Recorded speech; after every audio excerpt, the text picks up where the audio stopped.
เปิดรับสมัครแม่บ้านจำนวนหลายเนาะเพราะว่าเป็นแม่บ้านพี่เลี้ยงน้องคนดูแลผู้สูงอายุหรือกรรมกรอื่นๆแม่นสามารถเข้ามากรอกใบสมัครได้เลยที่สำคัญเฮารับตั้งแต่อายุ18 ปีขึ้นไป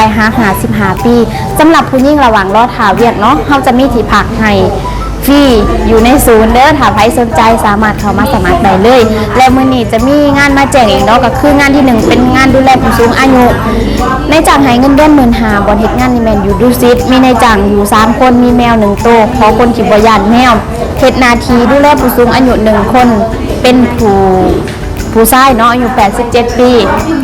หับอยู่1ตำแหน่งส่วนงานที่2จะเป็นแม่บ้านทั่วไปอันนี้เงินเดือน12,000บ่เฮ็ดงานนี่แม่นอยู่บางบัวทอง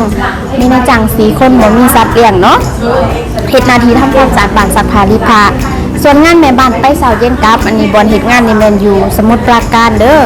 สถานที่เฮ็ดงานเป็นออฟฟิศเข้างาน 8:00 เลิกงาน 18:00 นส่วนงานแม่บ้านทั่วไปกินอยู่ประจำอันนี้อยู่พัทยาเงินเดือนก็คือ12,000มีในจ้าง2คนมีแมว4ตัวขอคนที่บ่ย้านแมวเนาะและงานพี่เลี้ยงน้องโดยเฉพาะอันนี้เงินเดือน13,000 ถึง 16,000บ่เฮ็ดงานนี่แม่นสวนสยามมีในจ้าง2คนเฮ็ดหน้าที่เบิ่งน้อง1คนอายุ10 เดือนดูแลทุกอย่างในส่วนของน้องเลยเนาะส่วนงานแม่บ้านพี่เลี้ยงน้องอันนี้เงินเดือน18,000บ่เฮ็ดงานนี่แม่นอยู่ทุ่งปลูกพระราม2มีในจ้าง2คนมีม้า1เนาะเฮ็ดหน้าที่เบิ่งน้อง1คนอายุ7 เดือนดูแลทุกอย่างในส่วนของน้องเลย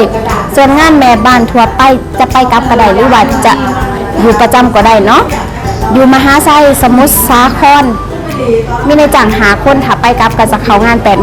เลิกงาน 17:00 เนาะแล้วก็ต้องการเป็นแม่บ้านทั่วไปอีกอยู่พระราม2อันนี้เงินเดือนเริ่มต้น12,000มีในจ้าง4คนบ่มีสัตว์เลี้ยงเฮ็ดหน้าที่ทำความสะอาดบ้านซักผ้ารีดผ้าส่วนงานสุดท้ายนี่ก็ต้องการเป็นคนดูแลผู้สูงอายุเนาะค่าจ้างนี่13,000 ถึง 17,000บ่เฮ็ดงานนี่แม่นอยู่สวนลุ่มมีในจ้าง3คนต้องการเป็นคนลาวเนาะเฮ็ดหน้าที่ดูแลผู้สูงอายุ1คนเป็นผู้ชายอายุ79 ปีเป็นโรคสมองเสื่อมแล้วก็เป็นพาร์กินสันนั่นเนาะถามผู้ใดที่มักดูแลผู้สูงอายุก็แม่นเข้ามาสมัครได้เลยเด้องานที่ข่อยอ่านไปมื้อนี้ก็คือยังบ่ทันได้คนงานจักคนถ้าคนใดที่สนใจก็แม่นมาสมัครได้เลยที่จรัญสนิทวงศ์